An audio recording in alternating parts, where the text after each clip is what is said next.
In the original 1978 Superman, Superman's father Jor-El tells him not to interfere with human history, and that the human heart is fragile.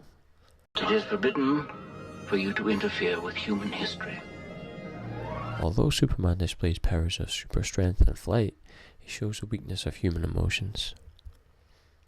After the car crash that kills Lois Lane, he goes against his father's word and interferes with the recent past, showing us that despite being Superman, his heart is fragile too.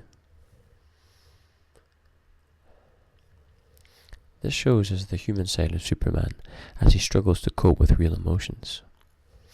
In Paul Thomas Anderson's Punch Drunk Love, Barry Egan is shown as an outsider in a world he doesn't fully understand, and continually battles strong emotion. This video aims to show Barry Egan's story as an echoing of Superman's journey from arrival on Earth and his development into a fully formed character of Superman. It can be seen that Barry shares Superman's power of super strength. While promoting a plunger to a potential client, Barry tells the client that he is holding an unbreakable handle. He then smashes it into pieces on this, of the counter. And we have a non-breakable handle, finally. Let me demonstrate for you. Okay, this was one of the old ones, so do we have a new one around, Lance? Sorry about that.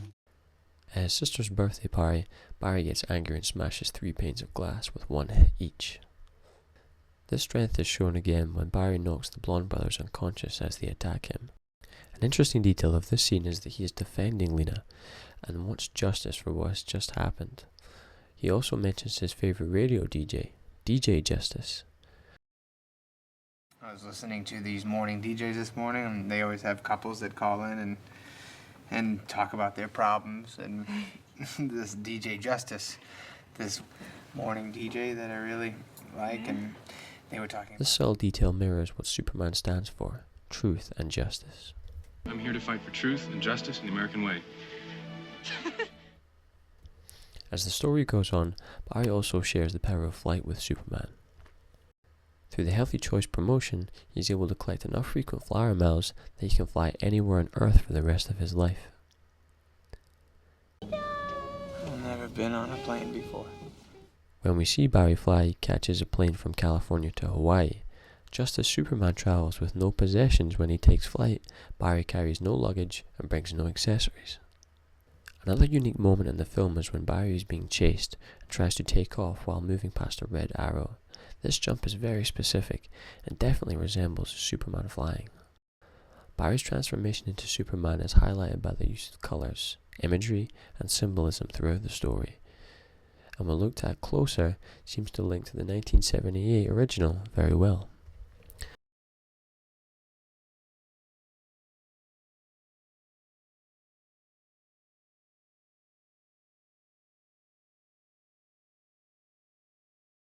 Superman's story starts on Krypton, where everyone is wearing white clothes, in a white crystal area where we hear from Jor-El with extremely white hair.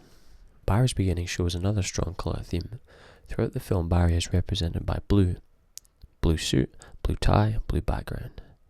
His loneliness is shown by the colour white throughout the film. Like Superman, Barry feels alien to everyone around him. What exactly is wrong? I don't know if there is anything wrong because I don't know how other people are. Pleiades is a star cluster in the constellation Taurus. The cluster's nickname is the Seven Sisters. Barry has 7 sisters. His blood runs through the veins of the 7 sisters. This gives Barry an astrological origin, just like Superman, who originated from the planet Krypton. Although Barry is related to his sisters, Anderson shows the distance and separation of the family by the pictures on the wall. His sisters are part of the home, or home planet in the case of Superman.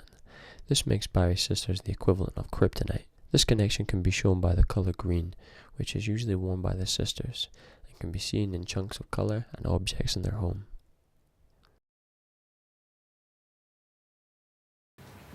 Your sister was telling me a pretty funny story about you. And when you were kids and you... Any contact with his sisters results in heightened emotions, and in most cases outbursts of violence. This can be seen on Barry and Lena's date, when the mere mention of his sister sets Barry off at the table, and immediately after lets his frustration out on the bathroom. Lois Lane, Superman's love interest, is shown in the form of Lena Leonard. This connection can be seen in the parallel of the initials, LL, and her character is represented by red. Red is strategically used to lead Barry to Lena.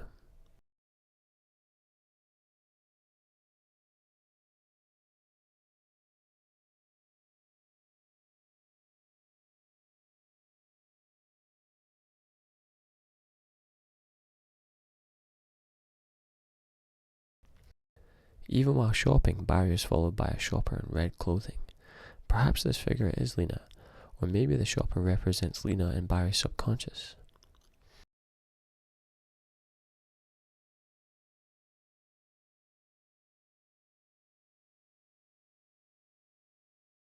Throughout the film, she gives Barry emotional strength and ultimately leads to Barry's full transformation into Superman, and the joining of Lena's red and Barry's blue completes the iconic Superman suit. This is clear when they meet, but as the relationship grows and Barry becomes more in control of his emotions by standing up for himself, he earns more of the Superman costume as his own. At the beginning of the film, Barry is shown in all blue. Then he dons the red tie. The red tie is introduced after the first kiss with Lena, completing the colours of the suit, and the tie is displayed on the chest like the Superman S. In the last shot of the film, he is hugged by Lena from behind around the shoulders. Barry is now the end of his story and has emotionally developed. His completion and full transformation into Superman is symbolised by Lena hugging Barry.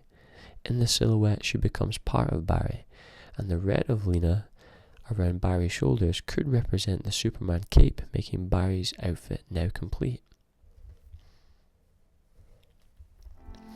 Another interesting point here is that she says, So here we go. although this could be interpreted as the beginning of their relationship, it reminds me of something that you would say before taking off on a roller coaster or amusement ride. The way she is holding him is reminiscent of the way Lois used to hold Superman as they shared romantic flying scenes together. Maybe this is what the characters are preparing to do now that Barry has learned to fly.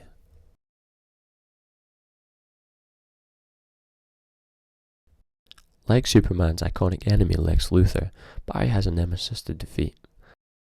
Although Philip Seymour Hoffman doesn't resemble Lex, his character is referred to by a supervillain name, the Mattress Man. The Mattress Man's power is shown to be of equal measure to Barry's when they go toe-to-toe. Barry's intentions of good and Hoffman's misuse of trust is reflected in the lighting in the background. Notice the light shines on Barry from above, the way God would look over someone, or how Superman's father looks after his son on Earth.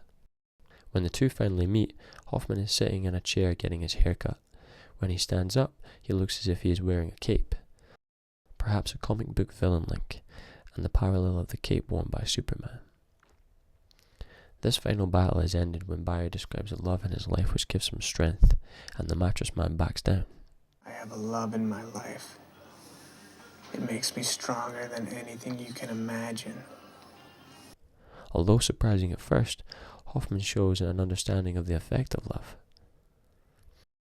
For Barry, this love is brought into his life by the harmonium, and Hoffman has an old dusty piano at his work, maybe representing an old love which has had powerful effects on his emotions.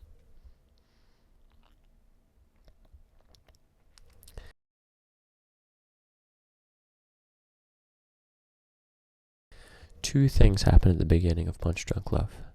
There is a horrible car crash, and a van screeches to a halt and drops the harmonium off in the street. Although Anderson uses bizarre and unexplained vehicles here, these two instances could also be Superman related.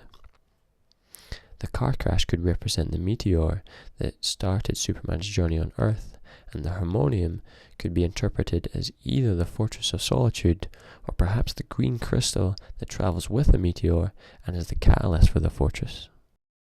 If we assume it is the crystal, this would explain the connection between the two items shown by the time of their arrival together. The fortress is later shown by Barry's glass office, and the imagery of toilet plungers, which bear a similar resemblance to the peaks of Superman's fortress and the items which is used to hold the crystals. Notice that whenever Barry gets upset, he retreats to his office to touch the harmonium. The intense musical score even settles when Barry plays his music and gives him a moment to relax.